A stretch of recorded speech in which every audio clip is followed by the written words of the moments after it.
So our last snippet for this week looks at the demise of Nixon, which was remarkably sudden in 1973 and 1974.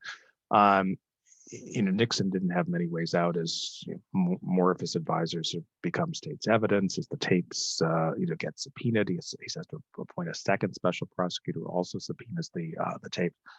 Nixon, who was not the most adroit person in terms of PR, even in good times, attempts to make his own case, including this disastrous press conference in which he delivers remarks, which he claims that this is the so-called "I am not a cook," I'm not a crook speech. And I want to say this to the television audience. I made my mistakes, but in all of my years of public life, I have never profited from public service. I've earned every cent. And in all of my years of public life, I have never obstructed justice. And I think, too, that I can say that in my years of public life, that I welcome this kind of examination, because people have got to know whether or not their president is a crook. Well, I'm not a crook. I've earned everything I've got. President? Yes, sir. Those of you planning future presidential bids, press conference where you say "I am not a crook" is not wise public relations strategy. Nixon attempts a compromise on the release of the tapes and says there's too much sensitive information on these tapes. What I will then do, he says, is to release transcripts of the tapes, and here is the printed versions of the tapes, and those can substitute. There are multiple problems with this. First of all, it was the tapes that were subpoenaed. So if something is subpoenaed, you have to turn up what's subpoenaed. You can't bargain over these issues. Second, Nixon had these are really, really hard recordings to hear, even 45 years later with sort of audio programs that enhance the sound. At the time, these were hard to hear. The idea that these quickly prepared transcripts accurately reflected what was said was absurd. And eventually this compromise doesn't go anywhere, and the tapes have to be turned over. When the tapes are turned over, it's revealed that on one of the tapes, there was an 18.5-minute gap where conversation was recorded over, and there's just a blank period of time. This appears to be, obstruction of justice.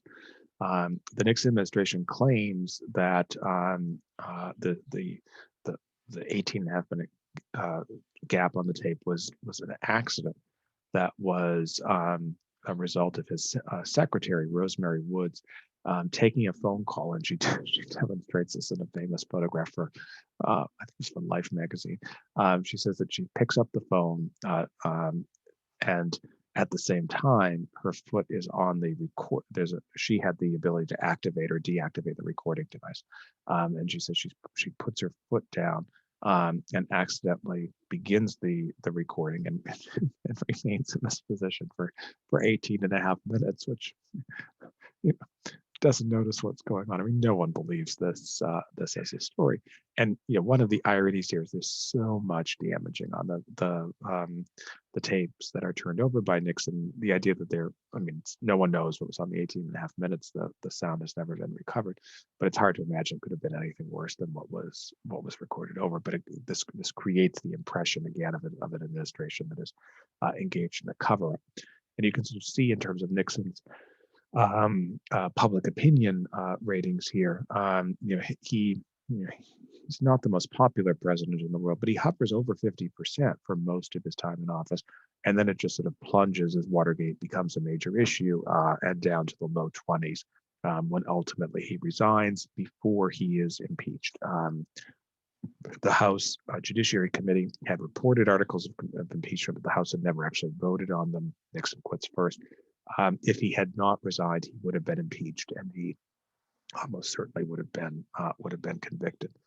And he's replaced as president by a man named Gerald Ford, who was an anomaly in American history. He's the only president, once we move towards sort of general elections of presidents, in the 20th century, to be wholly unelected. There certainly had been vice presidents who had succeeded the president of the United States. But in each of those cases, the vice president had been elected as part of the president's ticket. Ford, by contrast, had been appointed vice president to replace Nixon's own vice president, named Spiro Agnew, who resigned his office as part of a plea bargain in an unrelated corruption, unrelated to Watergate or anything in Nixon administration, corruption scandal that involved his time as governor of Maryland.